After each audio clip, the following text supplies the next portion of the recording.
La prison de Ducos, il n'y a qu'un seul établissement avec 569 places. Il a été conçu à l'origine pour 400 places. Il y a près de 1000 détenus. La semaine dernière, il y en avait 1000 hébergés. Et vous voyez en bas qu'on arrive à un taux d'occupation qui est par rapport au national vraiment bien plus élevé. Il est de 168%, là où en Guyane et en Guadeloupe, il est un petit peu moins élevé. Alors, quand on regarde, en fait, on voit qu'au fil des années, en rouge, c'est les chiffres de 2015, vous voyez que le nombre de populations carcérales augmente, mais que la proportion pour 100 000 habitants augmente aussi de manière assez importante.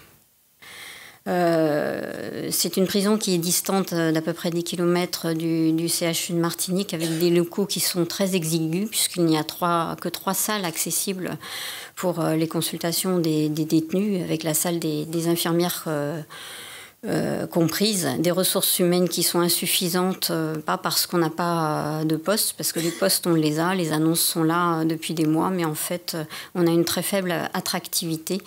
Et vous voyez que pour 2015, on a 1,1 équivalent temps plein de médecins généralistes pour 3 postes budgétés et 0,6 médecins spécialistes qui sont venus au centre, avec réalisation de pas mal de consultations, mais quand même 413 extractions médicales vers le CHU.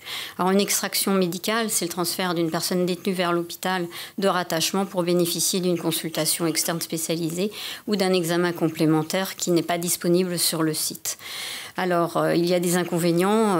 Le premier, c'est que beaucoup de personnes détenues refusent d'aller menotter dans le hall de l'hôpital. Donc, pour des raisons de confidentialité, refusent les soins. Elles sont fréquemment reportées, soit parce que la personne a un parloir qu'elle juge prioritaire. Il est au tribunal.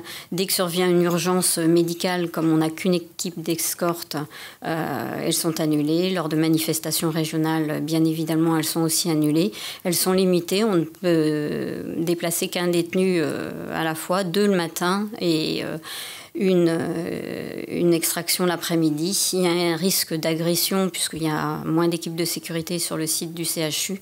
Il y a un risque d'évasion. On a eu 2 évasions en 2015 lors d'extraction médicale vers le CHU. C'est un coût élevé puisqu'il est au minimum de 350 € par extraction médicale.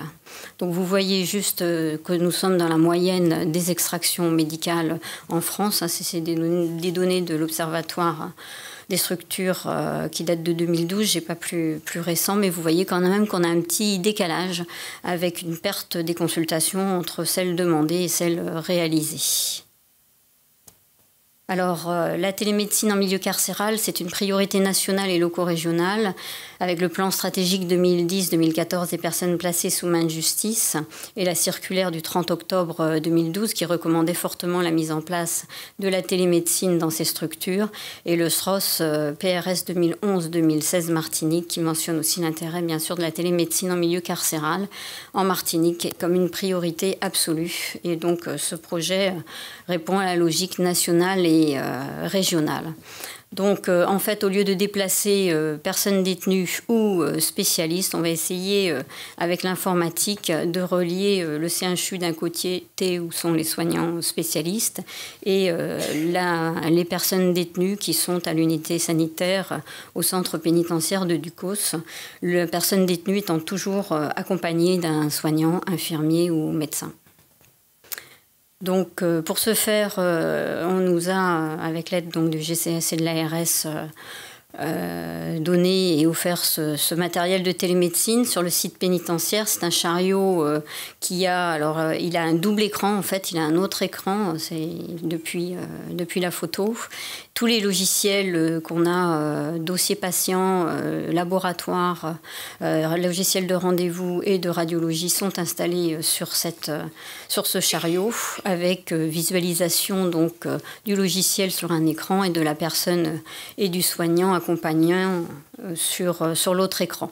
Le déplacement est aisé en salle de consultation médicale ou en salle paramédicale avec ces roulettes. Le Wi-Fi n'est pas autorisé, c'est branché sur un réseau sécurisé en lien avec les autorisations qu'on a eues du centre pénitentiaire et de la CNIL. Sur le site du CHU, il y a une salle dédiée de matériel avec un double écran géographiquement très central au niveau 0 du tripode au CHU et qui est proche donc des consultations de spécialistes. Vous voyez ici Mathilde Pircher. Vous voyez en haut, il y a la caméra de très très bon niveau des deux côtés. Ce sont les mêmes caméras qui permettent de zoomer, y compris sur des lésions dermato.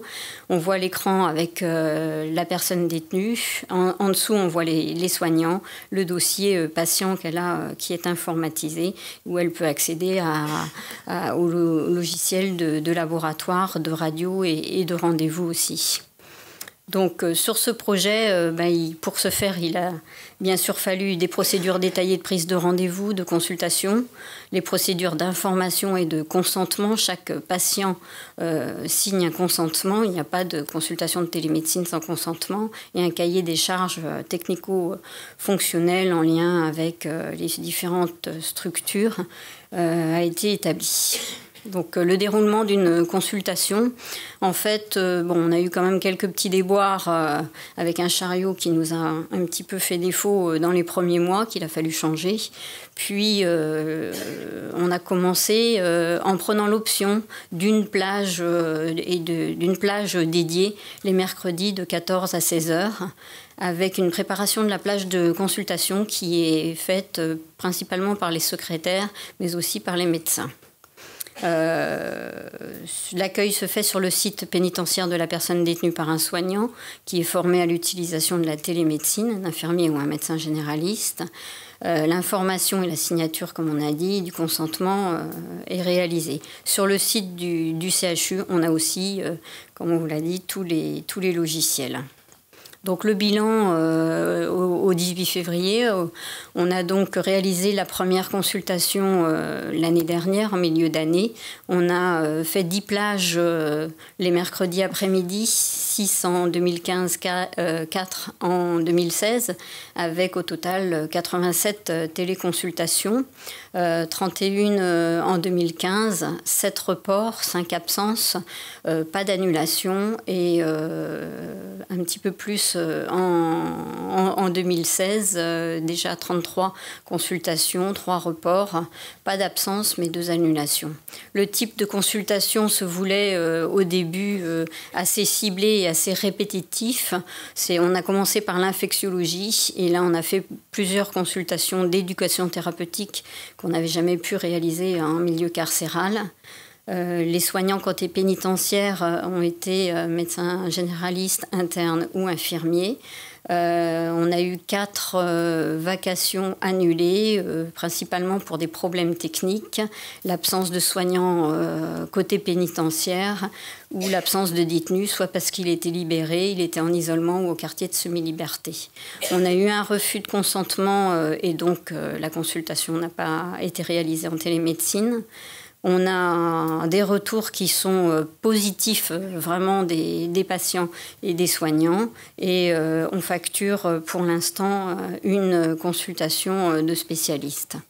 Donc les perspectives, c'est l'extension de cette téléconsultation dès cette année. On est en réflexion avec Dr Signaté pour des consultations de neurologie. On a beaucoup d'épileptiques en milieu carcéral et donc on a besoin d'ajustement des traitements, beaucoup de migraineux. Donc pour ces consultations, on pourrait faire ces consultations de neurologie. On est en réflexion avec Dr Tissier pour la consultation pré-anesthésie, d'algologie et aussi de diététique qui nous paraît important pour ces personnes qui ne bougent pas beaucoup. On voudrait aussi, en 2017, faire des consultations de diabétologie et de cardiologie et bien sûr développer la téléexpertise et la téléassistance. Donc pour conclure, d'un côté on avait les extractions médicales, de l'autre la télémédecine. Si on compare un petit peu En termes d'organisation de rendez-vous, quand il s'agit d'extraction médicale, il faut s'adresser à 3 administrations différentes. Il faut appeler la pénitentiaire, le greffe, il faut appeler l'hôpital et il faut appeler les forces de sécurité, la pénitentiaire et parfois police ou gendarmerie. C'est complexe, il y a des annulations fréquentes. Des risques d'évasion, comme on l'a dit, et des délais qui sont allongés. Quand il s'agit de télémédecine, c'est 3 secrétariats différents. Le secrétariat du spécialiste, le secrétariat de l'unité sanitaire et le secrétariat qui gère la salle de télémédecine qu'on a facilité en réservant une plage. Là, c'est plus l'organisation de procédures rigoureuses pour éviter l'attente, voire l'annulation. En ce qui concerne la mise en réseau, quand c'est en extraction, c'est un véhicule fourgon qui lui aussi nous fait défaut régulièrement, puisqu'il tombe en panne régulièrement. Un chauffeur, 2 personnels d'escorte minimum, les forces de police ou de gendarmerie parfois, contre un réseau informatique fonctionnel pour la télémédecine. Enfin, pour les consultations, la consultation elle est traditionnelle entre un médecin spécialiste et le patient d'un côté, versus une consultation à 3 avec des outils modernes, ce qui peut être un frein à l'examen clinique très spécialisé. En termes de facturation, c'est vrai que quand on voit l'organisation, le médecin généraliste en général voit la personne, adresse au médecin spécialiste et qui réadresse au médecin généraliste. On est plutôt à 3 consultations pour avoir un diagnostic. On pense que prochainement, on sera à facturation de 2 consultations probablement simultanées pour le médecin généraliste et le médecin spécialiste. Donc les plus de la télémédecine, selon nous et selon cette petite expérience, pour les personnes détenues, elles pensent et nous pensons aussi que c'est une amélioration de la prise en charge avec une diminution du délai très net de consultation, un accès à des séances d'éducation thérapeutique qui n'étaient pas réalisées jusqu'alors et une familiarisation et une acceptation très nette de l'outil. Pour les soignants, c'est une familiarisation aussi avec l'outil, une discussion qui est directe et qui est possible entre le médecin généraliste, le médecin spécialiste, en présence du patient, ce qui peut être parfois très, très riche. Et pour les administrations, c'est la diminution du nombre d'extractions médicales, diminution du risque d'évasion et du coût. Voilà, je vous remercie de votre attention. Alors, ça n'apparaît pas, mais c'est le premier prix du concours dessin organisé par le service d'insertion et de probation pour la lutte contre les rats en prison, qui avait été organisé aussi avec l'ARS, et c'est le premier prix.